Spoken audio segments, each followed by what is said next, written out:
Assalamualaikum warahmatullahi wabarakatuh. Selamat pagi, yang saya hormati Bu dosen pengampu serta teman-teman sekalian. Baik, dalam kesempatan ini saya akan coba praktikkan untuk identifikasi ataupun mengenal serangan hama daripada Sporoptera litura. Oke, langsung saja. Adapun jenis tanaman yang akan kita coba cari hama ulat Sporoptera lituranya ataupun ulat gerayaknya, yaitu tanaman Hipomea aquatica ataupun kangkung. Jadi kebetulan saya sudah jumpai ini hamanya. Saya akan coba tunjukkan tanaman kangkungnya. Jadi ini coba tadi kita cari. Ini kita jumpai ada satu hama. Ini dia. Coba saya lebih dekatkan. Ini jenis ulat gerayak ataupun Sporoptera litura. Hama Sporoptera litura ini biasanya bisa berkisar sampai 30, bahkan bisa sampai 90 hari di musim semi ataupun di musim dingin. Nah, jadi ini dia. Jadi ini siklus hidupnya biasanya ada beberapa tahapan. Biasanya dia dari telur, kemudian larva, selanjutnya nanti menjadi pupa, dan terakhir menjadi imago. Jadi ini biasa kalau yang masih kecil dia bergerombol bisa sampai ratusan. Dan untuk serangan sendiri, apabila dia masih tahap larva yang masih kecil, biasanya serangannya dia hanya mengambil kulit ataupun jaringan klorofil daun saja. Jadi kulit luar yang jaringan epidermis yang dimakan, dikupas tipis saja. Nah, ini kangkung serangannya. Nah, dan apabila sudah larvanya sudah besar ukurannya, biasanya dia akan memakan keseluruhan daun sampai tinggal hanya tulang daun saja. Oke, ini untuk tanaman kangkung. Biasa kalau Sporoptera litura ini dia sering banyak menyerang tanaman jagung. Dia biasanya suka di daun-daun muda, di pupus daripada jagung. Nah, dia akan bertahan di situ sebagai sumber makanannya nanti. Biasanya kalau di jagung. Baik, itu saja untuk penjelasan hama Sporoptera litura dari saya. Baik, selanjutnya yaitu hama berikutnya ataupun serangga. Jadi jenisnya adalah belalang. Langsung saja kita ini hama belalang. Ini proses pencariannya kita tunjukkan. Ya.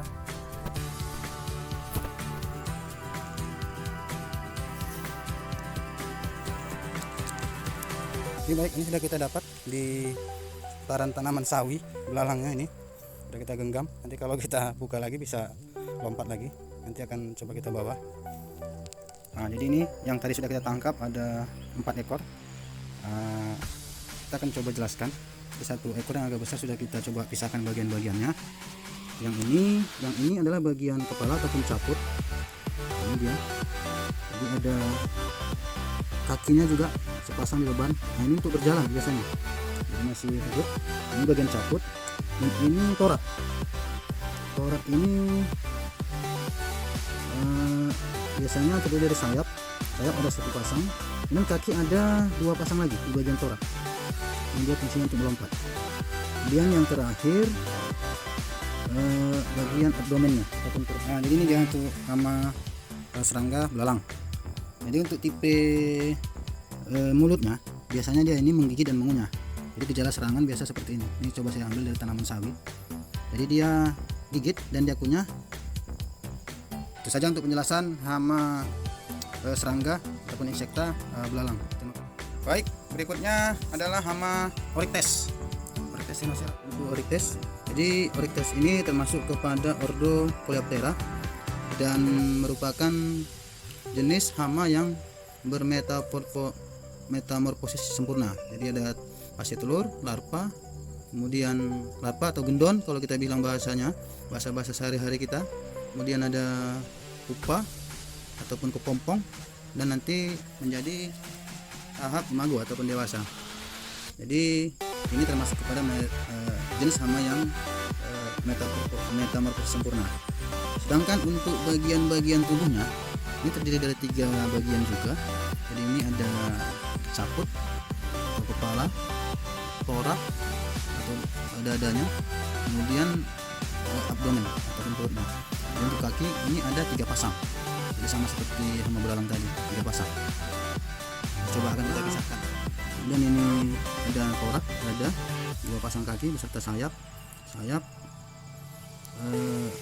Lapisan sayapnya ada di luar, bentuknya keras, dan di dalam sayapnya untuk yang selaput tipis di dalam.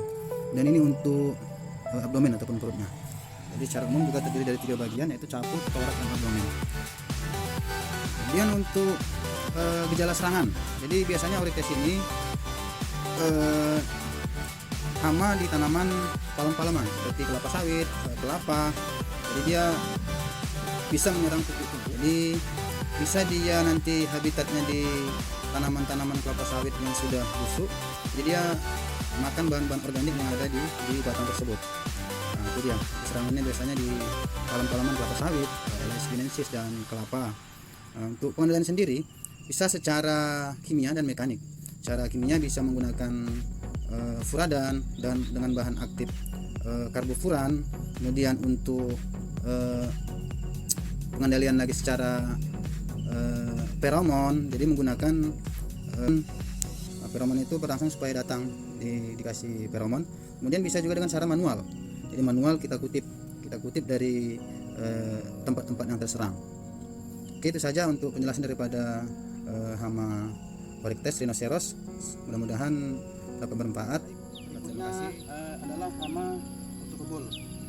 Jadi kutu kebul ini termasuk ordo Hemiptera. Sedangkan untuk metamorfosisnya sendiri adalah metamorfosis yang sempurna. Jadi ini kita jumpai hamanya pada tanaman ajar hidup daripada vanili. Di tanaman yang dibela sebenarnya adalah vanili. Jadi kita buat ajar hidupnya atau pohon suren. Jadi di batang pohon suren kita jumpai ada kutu kebul. Bisa didekatkan videonya. Ini dia. Jadi jumlahnya cukup banyak. Nah, ini dia kutu kebul. Nah, jadi biasanya gejala serangan yang ditemukan oleh kutu kebul ini biasanya kalau pada daun tomat ataupun cabai, ya bisa daun keriting, daun menjadi keriting, kemudian bisa menguning. Bahkan untuk stadium berat tanaman akan menjadi kecil karena lambat pertumbuhannya. Nah, yang ini coba kita cari di pohon yang lain. Ini terlihat jelas ini tuh tempatnya meletakkan telur. Jadi itu dibungkus sedemikian rupa seperti kapas. Nah, dan sudah kita jumpain juga tanaman vanili yang memang sudah terserang. Tadi nampak pertumbuhannya pun dia jadi stagnan, kecil, kemudian daunnya pun rusak. Nah, ini dia untuk jelas serangannya. Ya, ini dia imago, kita jumpai juga daripada kutu kebul. Ini akan meletakkan telur dia. Ini imago dewasa.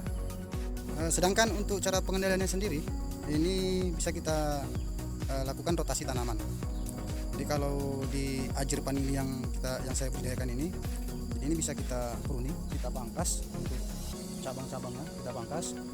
Dan nanti untuk air kita cukupkan.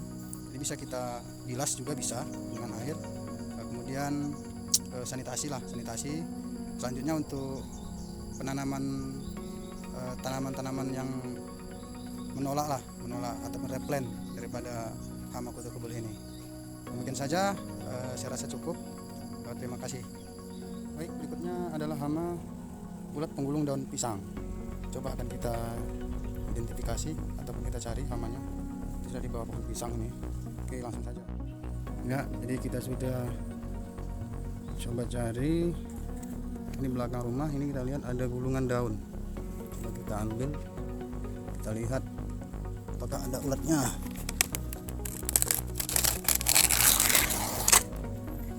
Baik, sudah kita dapatkan. Coba kita buka. Bismillah.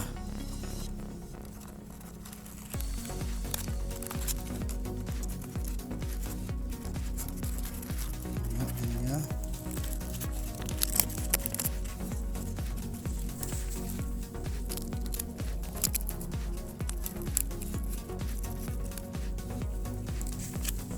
Iya, ternyata ulatnya sudah menjadi imago. Ulat penggulung daun pisangnya.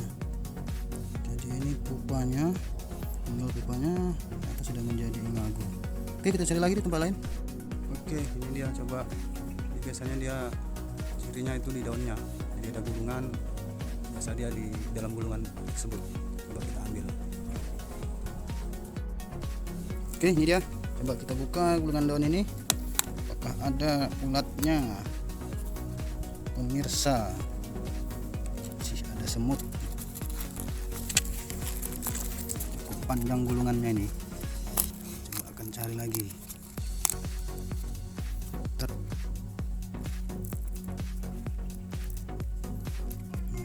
Oke, ini pohon yang ketiga. Mudah-mudahan bisa kita temukan ulatnya, ulat penggulung daun pisang. Oke, baik. Sesudah coba kita cari identifikasi, belum kita jumpai juga untuk ulat muda yang masih hijau, untuk ulat jenis ulat penggulung daun pisang. Jadi langsung saja saya jelaskan. Jadi biasanya untuk identifikasi daripada ulat penggulung daun pisang ini cukup kita amati secara visual. Jadi tampak pada daun pisang itu menggulung. Nah, itu merupakan salah satu ciri bahwasanya di dalam gulungan itu ada ulat penggulung daun pisang. Jadi biasanya dia bentuknya ini, kalau yang masih muda dia warna hijau dan ditutupi serbuk putih sama. Proses untuk ordo daripada ulat penggulung daun pisang ini merupakan termasuk kepada ordo Lepidoptera. Jadi tipe mulutnya ini mengunyah, menggigit dan mengunyah. Ini itu ada serangannya daun pisang. Dia akan menggulung, hanya menyisakan tulang daun. Akan dia gulung semua itu, jadi disisakan hanya pelepahnya, pelepah daun ataupun petiolusnya. Untuk yang lebih tua, untuk tahap larvanya, dia akan berubah menjadi kekuningan dan mengkilat, serta semakin akan mengeras. Jadi setelah itu masuk ke tahap pupa ataupun kepompongnya. Ini kita lihat, ini sudah akan berubah menjadi kepompong. Nah, ini dia. Jadi posisinya menggantung, kepala arah bakal kepalanya ataupun caput mengarah ke bawah, menggantung. Ini coba sudah kita cari sampai bahkan 20 gulungan. Ketepatan memang waktunya saat ini sudah memasuki fase daripada kepompong. Oke, jadi ulat penggulung daun pisang ini merupakan jenis yang hama yang bermetamorfosis sempurna. Jadi dimulai dari kupu-kupu, lalu dia menjadi kupu-kupunya dewasa, nanti akan bertelur. Setelah bertelur akan menjadi larva. Tadi saya sudah jelaskan warna hijau, kemudian akan berbentuk pupa ataupun kepompong. Juga tadi sudah saya tunjukkan di video yang sudah saya cari tadi untuk kepompongnya.